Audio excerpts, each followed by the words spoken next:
Kavita Ravi, and welcome to the Robert Wood Johnson Clinical Scholars video podcast series.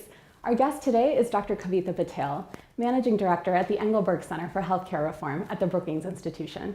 Dr. Patel, thank you so much for being here. Sure, thanks for having me.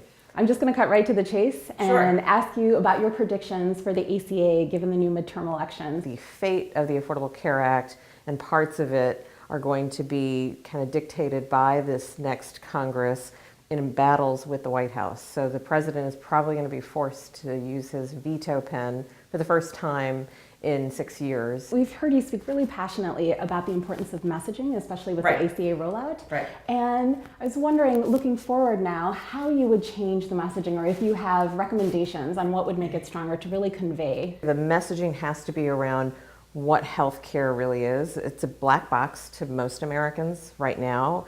And I would say that if you go back to your own patients, they would tell you they don't really understand co-payments and subsidies and insurance premiums and all these complex terms that we throw out all the time in the Affordable Care Act. So I think it's one, just breaking down kind of these silos and poor explanations of terms. And then two, it's also showing people, as we know in research, that having access to insurance, but then understanding what that insurance can get you and how to get quality in healthcare is really what matters. So you've had this interesting perspective where you helped create this legislation, and then you've also had the chance to do direct patient care. Were there things that were unexpected from the legislation you helped create that you ended up seeing in the clinic? Sure. So I'm in an accountable care organization, and ACOs were some of the things that we put into the Affordable Care Act.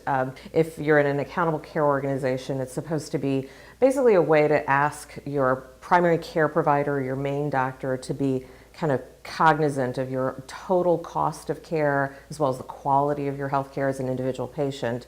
And I can tell you on the receiving end as a frontline doctor, we all feel like we're stuck in front of the electronic medical record and that becomes our own black box and that we can't spend time doing the things that I think an ACO would like for you to do, like coordinate care and talk to patients about their decision making and all these ideas that I think we thought on the ACA would be a good idea. When you're in an actual ACO and delivering care, you see how hard it is on the front line. How would you change that? Or are there ways that you see in the future that could benefit?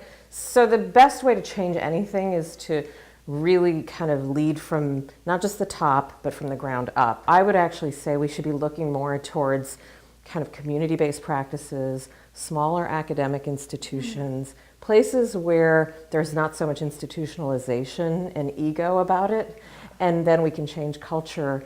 And when they see places around the country that are doing things that are exciting and innovative, and doctors like us go practice there instead of choosing institutions that don't respect that culture, I think we'll see a real shift.